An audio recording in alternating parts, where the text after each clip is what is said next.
Hello everybody, this is Arnav Goyal. Welcome to the social den for class 10।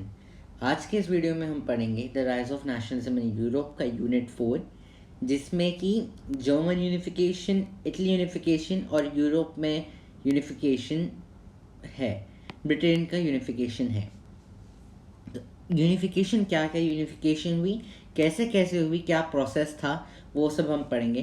पहले मैं timeline बता देता हूँ कि सबसे पहले जो कि हमारा स्ट्रेंज केस ऑफ ब्रिटेन था ना, तो सबसे पहले हमारा ब्रिटेन हमारा सबसे पहले यूनिफाई हुआ था। एक यूनिफाइड कंट्री बनी थी जहाँ पे एक नेशनल फीलिंग सबके अंदर थी।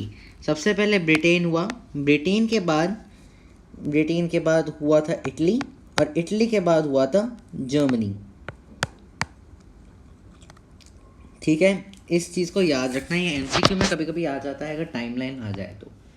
सबसे पहले हम जर्मन यूनिफिकेशन के बारे में पढ़ेंगे। सबसे पहले जर्मन यूनिफिकेशन आपकी हिस्ट्री की बुक्स में दिया गया है, इसके बारे में हम पढ़ते हैं। एक मिनट दो यार। Okay, let's start. After 1848, nationalism in Europe moved away from its association with democracy and revolution. Nationalist sentiments were often mobilized by conservatives for promoting state power and achieving political domination over Europe. तो basically 1848 तक की कहानी हमने पढ़ ली है कि liberals के क्या रेवोल्यूशंस थे, लिबरल्स के, जर्मन के लिबरल्स ने क्या करा। एक बार एक कॉन्स्टिट्यूशन बनाया था जिसको फ्रेडरिक विलियम फोर ने लात मार दी थी फुटबॉल बना के। उससे पहले हमने कुछ revolution of the poor people सुना, हमने ट्रीटी ऑफ कॉन्स्टेंटिनोपल के बारे में पढ़ा, हमने फ्रांस के बारे में पढ़ा जैसे कि लुइस फिलिप को कैसे फोर्स टू फ्ली। ठीक है, तो कैसे क्या क्या हुआ था हमने सब कुछ पढ़ा है अब तक। Now, this can be observed in the process by which Germany and Italy came to be unified as nation states. As you have seen, nationalist feelings were widespread and among middle class Germans who in 1848 tried to unite the different regions of German Confederation into a nation state governed by an elected parliament. इसका मतलब क्या है? वही जो कि हमने अब तक पहले पढ़ा उसी को छोटे से पैरा में बना के लिख दिया गया है। This liberal initiative to nation building was however repressed by the combined forces of the monarchy and the military, supported by the large landowners known as junkyards. याद रखना, large landowners known as junkers. Okay, large landowners are known as junkers. ये MCQ में आ सकता है, MCQ में आ सकता है कि large landowners of Prussia were junkers. Okay, from then on Prussia took the leadership of the movement of national unification. अब अगर नेशनल यूनिफिकेशन ऑफ जर्मन के बारे में क्वेश्चन आता है तो मेन 3 पॉइंट्स ये हैं। ओके, मेन 3 पॉइंट्स ये हैं। 3 पॉइंट्स मतलब 3 मार्क का क्वेश्चन आ सकता है। ये हो गया आपके 3 points is equal to 3 marks. ठीक है, अब जर्मन यूनिफिकेशन हुआ कैसे था? तो वहाँ का चीफ मिनिस्टर था auto von Bismarck. Auto von Bismarck was the architect of the process carried out with the help of Prussian army and bureaucracy. 3 wars over 7 years. तो वहाँ का जो चीफ मिनिस्टर था ओटो वन बिस्मार्क, देखो राजा खुद तो लड़ने जाते नहीं है। जैसे चेस का गेम देखा है, चेस के गेम में राजा कभी कुछ नहीं करता है, उसके सारे सिपाही जाते हैं, उसकी वो रानी जाती है, ऊँट जाता है वगैरह वगैरह। उसी तरीके से ओटो वन बिस्मार्क ने ही पूरी लड़ाई करी थी, उनके राजा ने नहीं करी थी। तो 3 wars in 7 years कौन से देशों के against? Austria, Denmark and France. ठीक है, ended in the Prussian victory and completed the process of unification. यानी कि अपने टेरिटरी को एक्सपैंड करके अपने टेरिटरी से लड़के प्रुशियन विक्ट्री में एक कंप्लीट यूनिफिकेशन मिला। And in January 1871 the Prussian king William I was proclaimed German emperor in a ceremony held at Versailles. ठीक है, तो 1871 में, यानी कि 1871 में जर्मनी बन चुका था एक आज़ाद जर्मनी, एक यूनिफाइड जर्मनी बन गया था।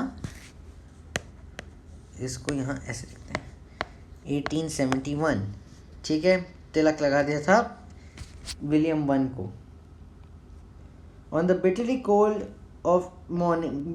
morning of 18 January 1871, an assembly comprising the princes of German states, representatives of the army, important Prussian ministers, including Chief Minister Otto von Bismarck, gathered in unheated mirror palace of Versailles to proclaim the new German Empire, headed by Kaiser William I. तो राजा का नाम था पूरा Kaiser William one. Now the king of Prussia और Germany, king of Germany लिखना है इसको please. The nation building process in Germany had demonstrated the dominance of Prussian state power. The new state placed as a strong emphasis on modernizing the currency, banking, legal, and judicial systems in Germany. Prussian measures and the practices often became a model for the rest of Germany. इसका मतलब क्या है? इसका मतलब ये है कि जब जर्मनी का एक प्रोसेस था, एक डोमिनेंस प्रुशियन पावर के थ्रू इन्होंने अपनी यूनिफिकेशन पाई। न्यू स्टेट ने एक स्ट्रॉन्ग एम्फेसिस करा जो कि बैंकिंग, लीगल और जुडिशरी सिस्टम्स को बहुत मॉडर्नाइज कर रहा था।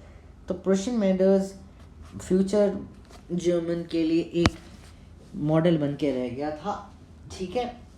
तो ये हुआ था। अगर इसके ऊपर क्वेश्चन आता है 3 मार्कर में, तो 3 मार्कर में ये वाले पॉइंट्स लिख देना कि chief minister Otto von Bismarck था। वैसे क्वेश्चन घुमा के भी आ सकता है, who was Otto von Bismarck, what was his role. तब भी क्वेश्चन यही है कि what is Germany, how was Germany unified and who is Otto von Bismarck are the same questions, ठीक है। ये क्वेश्चन सेम ही है, 3 पॉइंट्स तो आएंगे ही आएंगे। उसके बाद 18 जनवरी वाला एक पॉइंट लिख देना, कैसर विलियम वन का नाम लिख देना, और बिल्कुल एंड में लिख देना modernising of the currency, banking, legal and judicial systems. ये बहुत इंपॉर्टेंट है। अब हम पढ़ते हैं इटली यूनिफिकेशन की। हमने अभी जर्मनी के बारे में पढ़ा कि जर्मनी कैसे यूनिफाई हुई थी। अब हम इटली के बारे में पढ़ेंगे, इटली कैसे यूनिफाई हुई थी। लाइक जर्मनी, याद रखना इटली जर्मनी से पहले यूनिफाई हुई थी। हिस्ट्री के बुक में, हमारी एनसीईआरटी में जर्मनी सबसे पहले दिया हुआ था। ऐसा लगता है कि जर्मनी पहले यूनिफाई हुआ था, लेकिन नहीं, इटली पहले यूनिफाई हुआ था। Like Germany, Italy too had a long history of political fragmentation. Italians were scattered over several dynasty states as well as multinational Habsburg Empire. जैसे कि हमने Habsburg Empire के बारे में पढ़ा था, Habsburg Empire में तरह तरह के लोग थे, तरह तरह की लैंग्वेजेस थी और तरह तरह के यानी कि रूलर्स थे इस हिसाब से। During the middle of the 19th century, Italy was divided into 7 states. तो Italy 7 states में divided था पहले, of which only one, Sardinia Piedmont, was ruled by Italian princely house. यानी कि जो इटालियन प्रिंसली हाउसिंग है, इटालियन का जो राजा था वो सिर्फ सार्डिनिया पिडमाउंट को ही रूल करता था, जो कि इटालिया के 7 स्टेट्स में से एक था। The north was under Austrian Habsburg, the centre was ruled by the pope and the southern reason were under domination of the Bourbon Kings of Spain. ये बॉर्बन किंग्स ऑफ स्पेन और Bourbon dynasty अलग अलग हैं, दोनों एक नहीं है, okay. तो मान लो जैसे कि ये हमारा इटली है, ठीक है, ये हमारा इटली है। तो यहाँ पे नॉर्थ में कौन है, नॉर्थ में कौन है, ऑस्ट्रियन हैब्सबर्ग, ठीक है। ऐसा ऐसा कर रहा हूँ रेड कलर से, ऑस्ट्रियन, ठीक है। Centre was ruled by pope और south was being ruled by Bourbon king of Spain, okay. Now even the Italian language had not acquired one common form and still had many regional and local variations. जैसे कि मैंने आपको Habsburg empire के बारे में पढ़ाया था unit 2 में, तरह तरह के लोग थे, तरह तरह की भाषाएं थी वहाँ पे। तो इटालियन एक कॉमन लैंग्वेज उस टाइम पे नहीं थी। कॉमन लैंग्वेज अगर हो तो एक यूनिफिकेशन अपने आप आ जाता है, sense of collective identity, sense of collective belongingness आ जाती है, कि जो कि नहीं आ रही थी। अब क्या होता है यहाँ पे, अब कहानी में आता है Giuseppe Mazzini. During the 1830s, Giuseppe Mazzini had sought to put together a coherent program for a unitary Italian republic. Remember what Giuseppe Mazzini said, that it is the idea of the God to bring nations together. ठीक है, basic चीज़ जो थी वो nation states बनना था. ये Giuseppe मेज़िनी का idea था कि nation states could be natural units of Mankind. यही गुसिपी मेज़िनी ने कहा था और उसी के बारे में हम बात कर रहे हैं. He had also formed a secret society called Young Italy for dissemination of his goals. The failure of revolutionary uprising both 1831 and 1848 meant that mantle now fell on Sardinia Piedmont under its ruler King Victor Emmanuel II to unify the Italian states through the war. तो यहाँ पे गिउसेपे Mazzini के दोनों revolutions हुए, या जितने भी revolutions हुए वो दोनों फेल हो गए. फेल होने का मतलब ये था कि जो जिम्मेदारी थी यूनिफिकेशन की, इटालियन यूनिफिकेशन की, वो आ गए थे किस पे? सार्डिनिया पिएडमोंट, यानी कि जो प्रिंसली हाउस स्टेट का राजा था किंग विक्टर एमैनुअल टू. याद रखना, एमैनुअल टू एमसीक्यू में अगर आ जाता है कि इटली का राजा कौन था, तो बेसिकली विक्टर एमैनुअल 1 मत करके आना, विक्टर एमैनुअल 3 मत करके आना, Victor Emmanuel 2. Okay, in the eyes of the ruling elites of the region, a unified Italy offered them possibility of economic development and political dominance. ठीक है. अब जैसे कि मैंने आपको बताया कि यहाँ पे राजा तो लड़ते हैं नहीं, तो वहाँ पे जैसे हमारा chief minister Otto von Bismarck था, यहाँ पे हमारा चीफ मिनिस्टर कैवियोर था. Chief minister Cavour, who led the movement to unify the regions of Italy, was neither a revolutionary nor a democrat. Like many other wealthy and educated members of Italian elite, he spoke French much better than he did Italian. तो वो ना ही एक revolutionary थे, ना ही वो एक Democrat थे, वो सिर्फ एक चीफ मिनिस्टर थे. वो दूसरे वेल्दी एंड एजुकेटेड मेंबर्स की तरह एक इटालियन एलिट थे और फ्रेंच ज़्यादा अच्छा बोलते थे जितने कि वो इटालियन बोलते थे. Through a tactful diplomatic alliance with France engineered by Cavour, Sardinia Piedmont succeed in defeating Austrian forces in 1859. यानी कि फ्रांस के साथ थोड़ी सी दोस्ती करके, डिप्लोमेटिक अलायंस मतलब थोड़ी दोस्ती करके 1859 में हमारे कैवियोर साहब ने हराया ऑस्ट्रियन फोर्सेस को 1859 में. Apart from regular troops, a large number of armed volunteers under the leadership of गुजिनी गैरिबाल्डी जॉइंड द फ्रे. ठीक है, यानी कि अब गुजिपी गैरिबाल्डी के पीछे पीछे बहुत से लोग आए और इसकी वजह से भी बहुत से लोग को unification milli. In 1860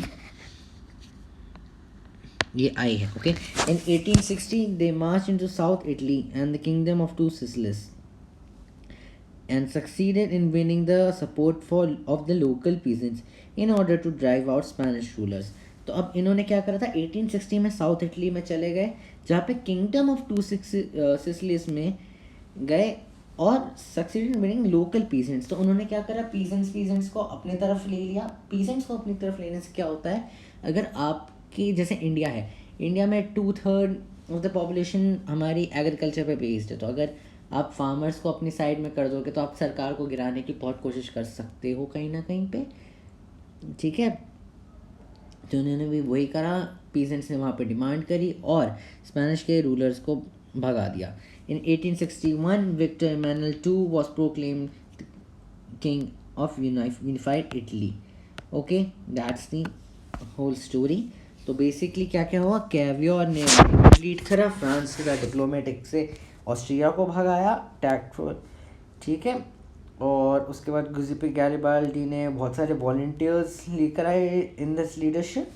kingdom of two Sicilies में गए, वहाँ पे लोकल पीसेंट्स का हमने सपोर्ट जीता और 1861 में विक्टर एमैनुअल II के सर पे हमने टीका लगा दिया, राजा बन गया वो. However, much of the Italian population, among whom rates of illiteracy were very high, remained blissfully unaware of liberal nationalist ideology. तो बेसिकली वो अनअवेयर थे, तो अनअवेयर होने की वजह से उन्हें नेशनलिस्ट का मीनिंग ही नहीं समझ में आता था. The peasant masses who had supported Garibaldi in southern Italy had never heard of Italia and believed that La Talia was Victor Emmanuel's wife. तो उनको एक ये लगता था कि ला तालिया विक्टर एमेनुअल की कोई वाइफ है और उसी का नाम लेते रहते हैं. अब हम पढ़ते हैं the strange case of Britain. ये the strange case of Britain क्यों है? अच्छा, अभी तक की कहानी समझ में आई? अभी तक क्या हुआ? 1871 में हुई जर्मनी और 1861 में हुई Italy. Okay. The strange case of Britain, the model of the nation or the nation state, some scholars have argued, is Great Britain. In Britain, the formation of nation state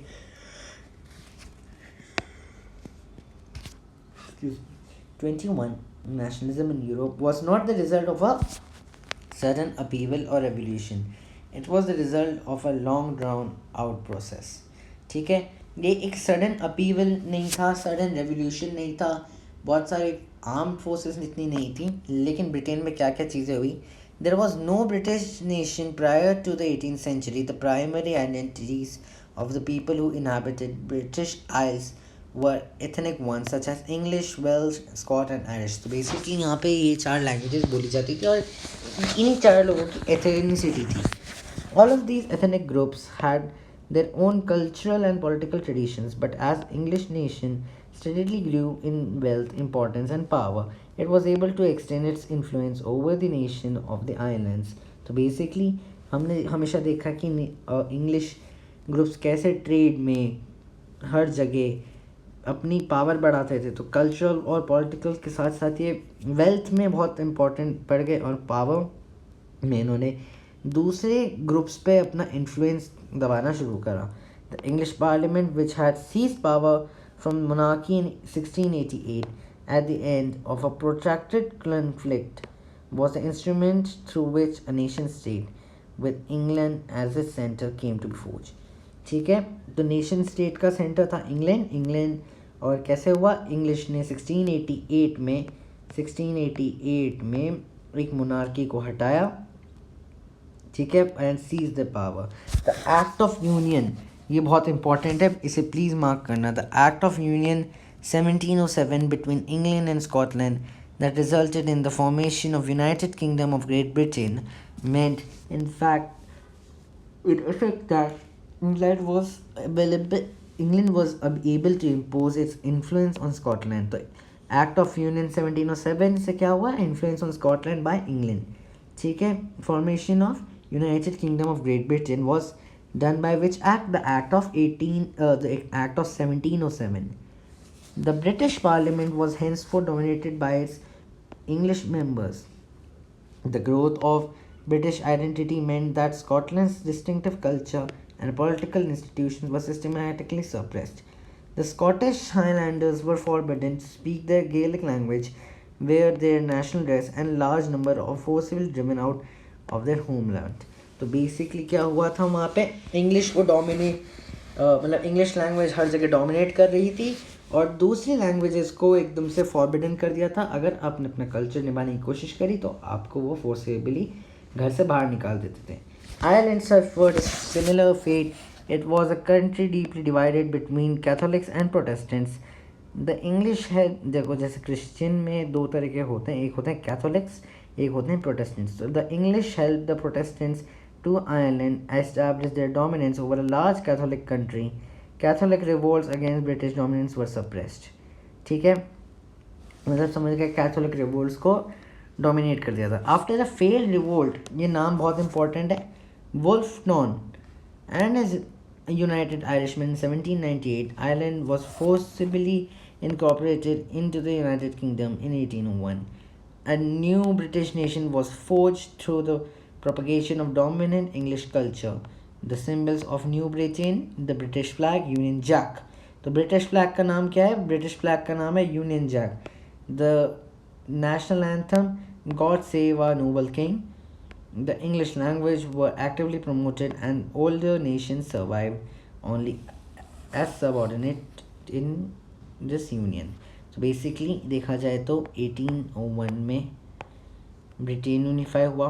1801 के बाद 1861 में हमारा ये Italy unify और 1871 में Germany का unification हुआ। ठीक है, समझे इस बात को। तो यही था ये वाला यूनिट पूरा। इसमें हमने जर्मन यूनिफिकेशन पढ़ा, इसमें सिर्फ 3 यूनिफिकेशन पढ़े, German, Italy and Britain. Britain का स्ट्रेंज केस इसलिए है क्योंकि बिना किसी वॉर के, बिना किसी खून शराबे के, ये अपने आप बस एक इंग्लिश लैंग्वेज की वजह से इन्होंने अपना दबाव डाला और ये लोग यूनिफाई हो गए। क्वेश्चन आता है तो एक्ट ऑफ यूनियन ज़रूर लिखना, ब्रिटिश पार्लियामेंट के बारे में लिखना, स्कॉटलैंड के बारे में लिखना, इटली के बारे में लिखना। इस तरीके से आंसर लिख देना। ये पॉइंट्स जो मैंने बनाए यही आपके आंसर हैं अलग अलग। And this was my video. Next video में हम यूनिट 5 पढ़ेंगे। ठीक है, so thank you everyone for watching this video. Please like, share and subscribe. Thank you so much. Thank